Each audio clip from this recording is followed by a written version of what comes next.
다음 기사를 볼까요? 삼김에 쏠린 눈, 최민희 비명계 움직이면 죽는다, 틈새 차단.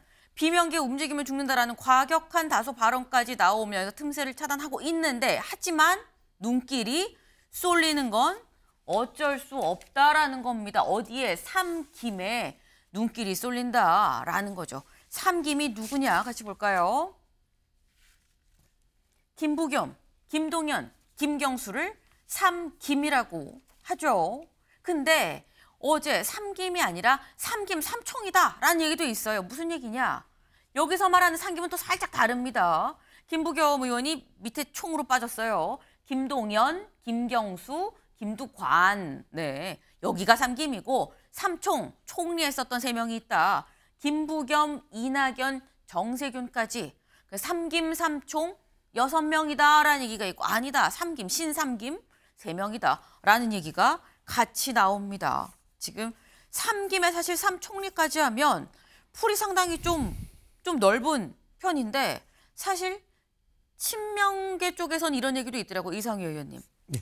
6명으로 해도 다 합쳐도 이재명 하나 안 될 걸 뭐 이런 얘기하시는 친명계 분도 있었는데 어떻게 보십니까? 지금 현재로서는 이재명 대표 체제죠. 그리고 지금 1심 판결이 났기 때문에 네. 급격하게 위상이 흔들린다. 또 거기에 따라서 포스트 이재명을 꿈꾸는 사람들이 많이 나타날 것이다. 이 부분들은 지금까지는 추측입니다. 그러나 조만간 25일 날 위정교사죄라든가 여러 가지 이제 다른 현행법에 대한 선고가 남겨져 있습니다. 그 선고가 상당히 안 좋은 방향으로 나타날 경우에는 본격적인 어떤 포스트 이재명, 그러니까 다시 말하자면은 이 절대 반지를 누가 가져가느냐 이런 어떤 경쟁이 치열해질 걸로 보아집니다. 이 절대 반지라는 것이 반지 제왕이 나오는 절대 반지 아니겠습니까? 네. 이런 것들이 지금 민주당을 에워싸고 있고 이재명을 둘러싸고 있는 소위 말해서 개딸들, 절대적인 지지층들, 이 지지층들을 우선적으로 제일 먼저 안아야 될 어떤 세력들을 봐야 되겠죠. 그래서 민주당을 구하고 이재명 대표를 지키겠다.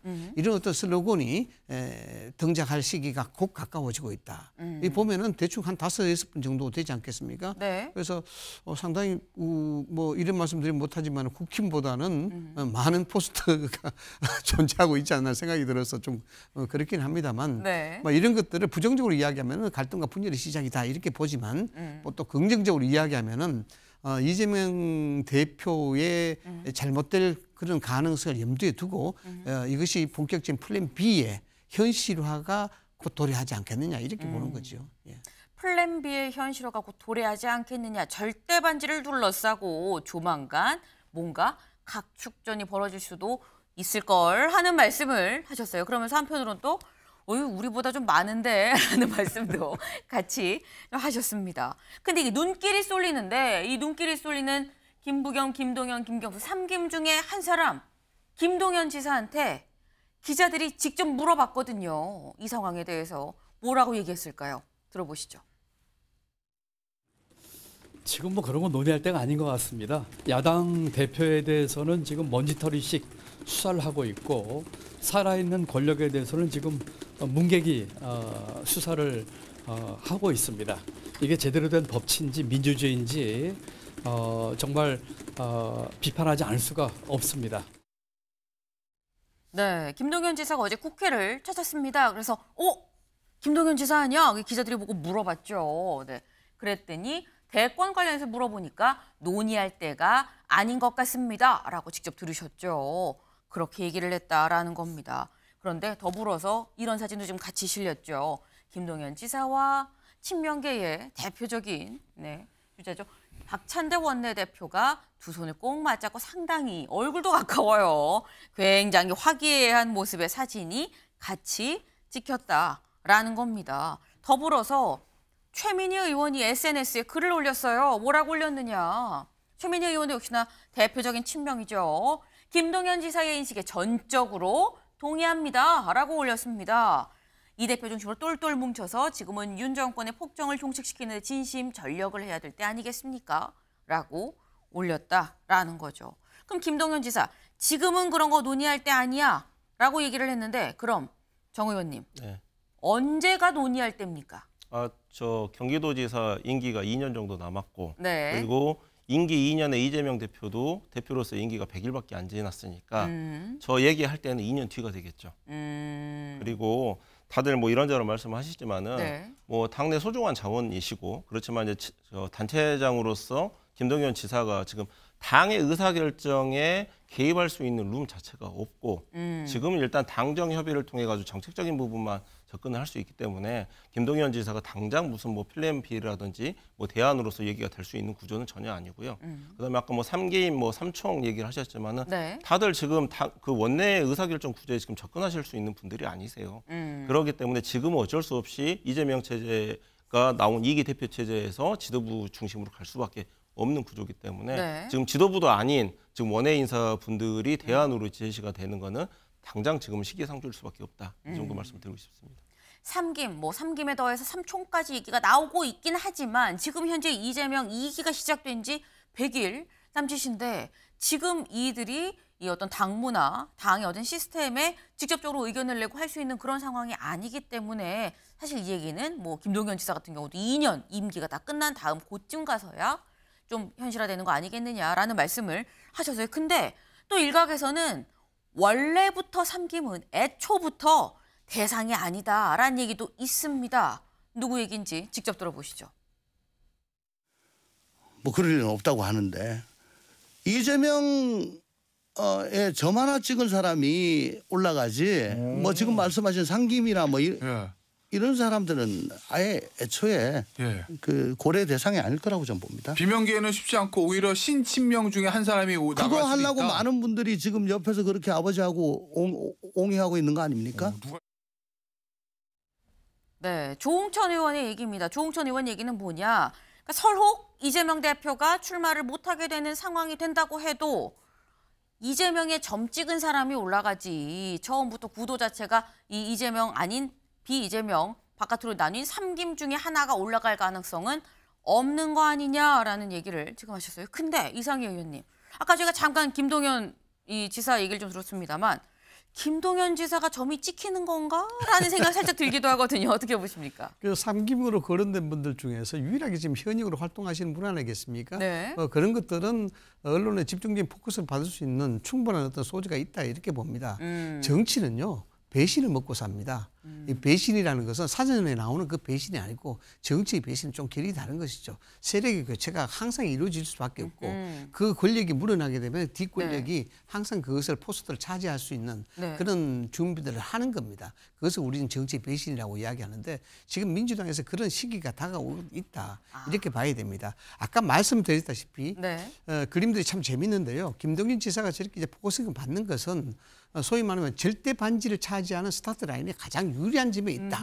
이렇게 봐야 됩니다. 그 절대 반지라는 것이 이재명 대표를 둘러싸고 있는 그것이 약점이자 단점으로 이야기가 되고 있습니다만은 개딸들의 그 팬데믹 지지를 받지 못하게 되면은 동력을 얻을 수가 없다는 그런 전제가 있습니다. 그렇기 때문에 여기에 대해서는 당을 구하고 이재명을 구할 수밖에 없는 사람이 나 혼자다, 나밖에 없다. 이런 것들을 부지부식간에 지지층한테 그것을 확산을 시켜야 되는 그런 논리가 있는 것이죠. 예. 네. 지금 뭐 3김 3총이라고 얘기하지만 그중에 가장 절대 반지에 현재로서 가까이 있는 사람은 김동연 지사 아니겠느냐. 점 찍힐 가능성 있어 보인다라는 말씀을 하셨어요. 근데 김동연 지사가 점이면 사실 뭐 정청래 의원이나 아니면 김민석 최고위원의 경우는 정 의원님 거기가 점이면 여기는 문신 아니냐 뭐 이런 얘기도 있어요. 어떻게 보십니까? 절대반지 표현을 쓰셨는데요. 절대반지라는 표현에 동의를 하고 절대반지는요. 이재명 대표가 주는 것도 아니고요. 만약에 거리 상태가 현실화가 됐을 때 그 당시 당원들이 선택을 하는 사람한테 당원들이 주는 절대반지입니다. 그렇기 때문에 지금 물론 김동연 지사가 지금 광역단체장으로서 유일하게 수도권에 있는 광역단체장이기 때문에 당원들 눈에 먼저 들어올 수는 있겠죠. 그러나 정청래 의원이라든지 김민석 수석 최고위원 같은 경우는 불과 100일 전에 당원들의 선택을 한번 전국적인 당원들의 선택을 받았던 분이란 말이에요. 그렇기 때문에 이분들이 경쟁은 될 수 있겠지만은 그 당시에 가서 그 당원들의 표심, 상황을 보고 당원들이 판단하지 않겠습니까? 그때 결정이 되는 거지. 그렇다고 해서 뭐 이재명 대표가 뭐 점 찍는 사람이 되겠다. 뭐 이런 표현은 좀 그 당 논리에는 맞지 않는 내용입니다. 네. 절대 반지는 맞지만 이 절대 반지는 당원이 주고 국민이 주는 건데 이게 뭐 이재명 대표가 점을 찍고 누가 이렇게 옆에서 제가 제2의 이재명입니다 하고 점 찍고 나온다고 해서 될 일은 아니지 않겠느냐. 그때 가서 또 한 번 당원이나 국민들의 만약에 그런 일이 있다면 선택을 받는 그런 상황에 놓일 거라고 생각을 한다라고 말씀을 하셨습니다. 네, 지금 과연 점 찍은 사람은 누가 될 거냐라는 얘기가 지금 나오고 있는 거죠. 그만큼 지금 관심이 그쪽으로 살짝 또 눈길이 좀 쏠리고 있다라는 얘기가 될 겁니다. 관련해서 다음 기사를 좀 볼까요? 오늘 한국일보 3면에 정말 있는 그대로입니다. 한쪽에는 비명 죽일 것 겁박, 한쪽엔 이재명 구하기 막말이에요. 겁박, 막말, 라임이죠. 네, 이재명 구하기 막말이다. 이게 무슨 말이냐? 직접 들어보고 오실까요? 이재명 대표에 대한 1심 재판부의 판결은 누가 봐도 명백한 사법살인이었습니다. 그만큼 상식적이지 않은 판결이었기 때문입니다. 떨어진 대선 후보에 대한 징역형을 어떤 국민이 납득하겠습니까? 오죽하면 서울법대 나온 판사가 맞냐고들 하겠습니까? 오판의 충격보다 더 큰 정권교체 민의가 단단해질 것입니다. 네, 기사 볼까요? 야 최고위 서울법대 나온 판사 맞나? 판결 성토라는 거죠. 당내 역풍 우려라는 얘기도 같이 나오고 있다라는 겁니다. 근데 사실 이게 정 의원님 서울대 법대 신 걸로 제가 알고 있는데 지금 김민석 최고위원이 서울법대 나온 판사 맞나라고 하면 서울대 법대 나온 판사 재판부도 좀 기분이 나쁠 수 있고 서울법대 안 나온 재판부는 또 안 나와서 또 기분이 나쁘고 여러모로 기분이 나쁠 수 있는데 괜찮은 발언인 것 같습니까?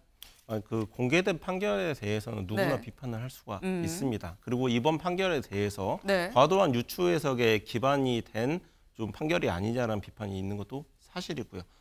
판사는 법관은 뭐 판결문으로서만 얘기를 한다는 취지의 의미가 네. 공개된 판결에 대해서는 비판이 허용된다는 의미도 있고 다만 인신공격은 해서는 안 되겠죠. 근데 지금 김민석 최고위원의 저 얘기는 판결문만 봐서는 그 과도한 유추 해석이라든지 이런 부분에 대한 설명이 충분히 안 되기 때문에 그런 부분에 대한 지적이라고 생각을 하시면 될 것 같습니다.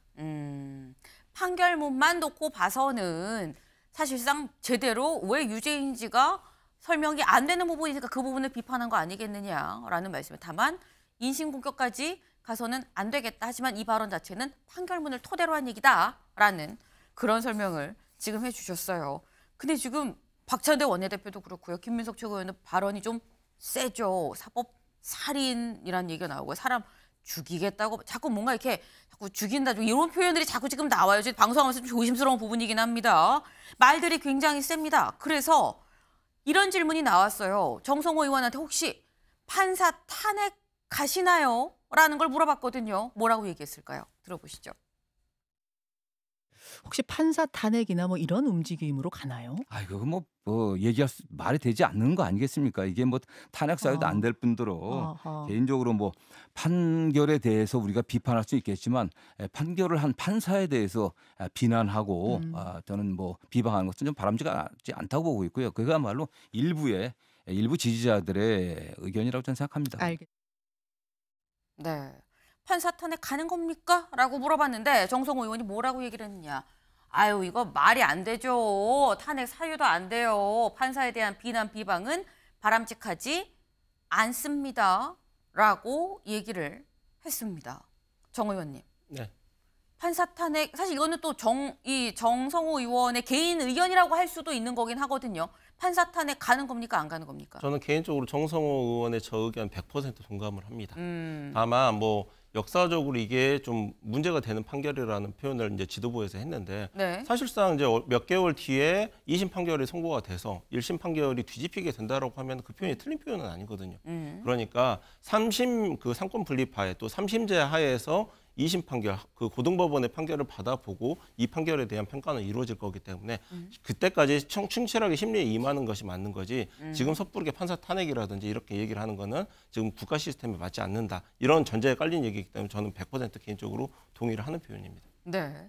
일단 민주당에서 판사 탄핵 얘기는 뭐 크게 나오지 않을 것 같다. 나는 개인적으로 정성호 의원의 얘기에 동의한다라고 말씀하셨는데 이상희 의원님. 네. 지금 민주당에서는 판사 탄핵을 안 한다. 그런 것까지는 아니다. 다만 판결문이나 판결 내용 자체에 대해서는 좀 비판할 수 있는 거 아니냐라는 취지인 거거든요. 증거 법리에 대해서 그 법리에 따라서 판결이 난 것 아니겠습니까?